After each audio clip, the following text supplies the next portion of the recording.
नमस्कार दोस्तों, स्वागत है आपका की न्यूज़ 24/7 में। तो चलिए देखते हैं आज की headlines. Today in politics, Congress begins Rajasthan campaign, Rahul Gandhi in Mizoram to continue यात्रा।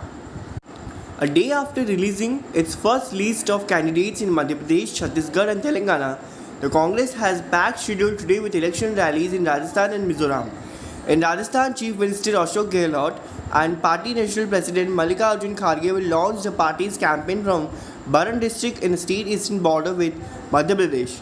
This will be followed by campaigning in the 13 eastern districts of the state where the Eastern Rajasthan Canal Project (ERCP) is a key poll issue. The subject of a dispute between the state government and the centre for several years now, the Congress has repeatedly attacked the BJP for allegedly reneging on its promise to declare the ERCP a national project so that the centre and the state can share its cost and estimate Rs 40,000 crore. The ERCP remains crucial to bringing drinking water and irrigation to the 13 districts. Of the 83 assembly constituencies in these districts, the Congress won 49 in the 2000 election while the BJP won 25. Caste-based census debate emerges as a delicate political subject ahead of LS polls in Kerala. Kerala's ruling and opposition parties appear to have found them in a tricky position on the question of holding a national socio-economic caste census with two influential Hindu social organizations in the state pitting themselves at the opposite extreme of the prickly political debate. The divergent and arguably irreconcilable views of the forward caste near service society and the Sri Narayana Dharma Paryapala Yogam, which champions the cause of the backward class Ezava community on the touchy subject, have promoted political parties to strike a caution stone. It seems not to have been helped. Congress NSS relation in Kerala, the All India Congress Committee, has called for a national caste census to recalibrate ostensibly the reservation structure. The AICC promises to hold a caste census in Rajasthan, Chhattisgarh and Madhya Pradesh if it wins the upcoming state assembly election. Israel-Hamas war, Joe Biden's big mistake, warning ahead of Gaza ground offensive. US President Joe Biden said Gaza-based Hamas must be destroyed, but that there also must be a path to Palestinian state, warning that an Israel reoccupation of Gaza would be a big mistake. Israel forces, supported by a growing deployment of US warship in a region, positioned themselves along Gaza's border and drilled for what Israel said would be on a broad campaign to dismantle the militant group. A week of blistering airstrikes have demolished entire neighborhoods but failed to stem million-rocked fire into Israel. Meanwhile, fresh airstrike could be heard echoing in the Gaza Strip, with fireballs lighting up the night sky overnight as the Israel-Hamas entered its 10th day on Monday. The Palestinian Red Crescent said 5 airstrikes were carried out near AI Quds Hospital.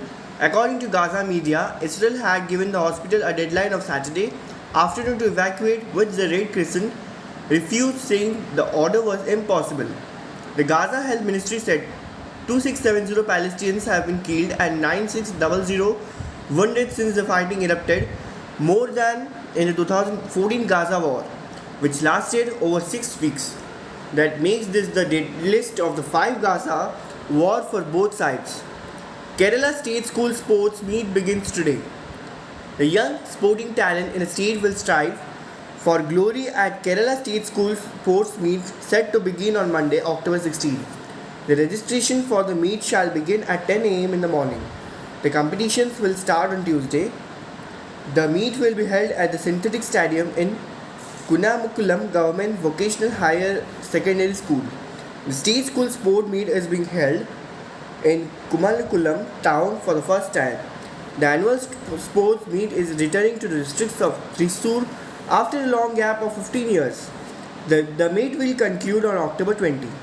The torch relay of the meet will begin from Thrissur and reach Kunamukulam by 5 pm. Higher Education Minister R. Bindu will hand over the torch to footballer I.M. Vijayan, marking the inauguration of the sports meet. The competition will begin at 7 am on Tuesday, October 17. 2679 students will compete across 19 events in the meet. The competition will be held over day and night from 6:30 a.m. to 8:30 p.m. PM Modi extends his best wishes to National Security Guard personnel on occasion of 39th Raising Day of Force. Prime Minister Narendra Modi extended his best wishes to the National Security Guard personnel on the occasion of the 39th Raising Day of the Force in a social media post on Monday. Mr. Modi said that the NSG has firmly established itself as a distinguished force, safeguarding the country from various threats. He lauded all the brave personnel of the force. Minister of Home Affairs Amit Shah also commemorated all the soldiers of the force who made supreme sacrifice in the line of duty. In a social media post, Mr. Shah said that standing true to its motto, Sarvatra Sarvotam Suraksha, the NSG has built itself as the nation bulwark of security against perils. National Boss Day 2023. Every year, National Boss Day is celebrated on October 16. This day marks the effort and hard work of the boss who manages and oversees the workplace that leads to personal, professional, and organizational growth of those working under him. Employees across the world observe the day as a day of thankfulness and appreciation for their boss. A good boss is very supportive and ensures that his or her employees get a smooth work experience and share their experience and knowledge that plays a key role in shaping the career of their employees. This day is a way to appreciate the boss' effort that often goes unnoticed and unrecognized. Rishi Sunak says 6 UK citizens killed in Israel. Call it by its name, pogrom. British Prime Minister Rishi Sunak said that at least 6 UK citizens had been killed after Hamas attacked Israel 9 days ago, characterizing the incident as a program. We should call it by name. It was a pogrom. The terrible nature of this attack means it is proving difficult to identify many of the keys, but with a heavy heart I can inform the House of Commons at least 6 British citizens were killed, a further 10 are missing, some of whom are feared to be among the dead, Rishi Sunak said. The British government is increasing its aid to the Palestinian people by a third, with £10 million, $12.18 million more in support, he informed. We are increasing our aid by a third with an additional £10 million of support. An acute humanitarian crisis is unfolding to which we must respond.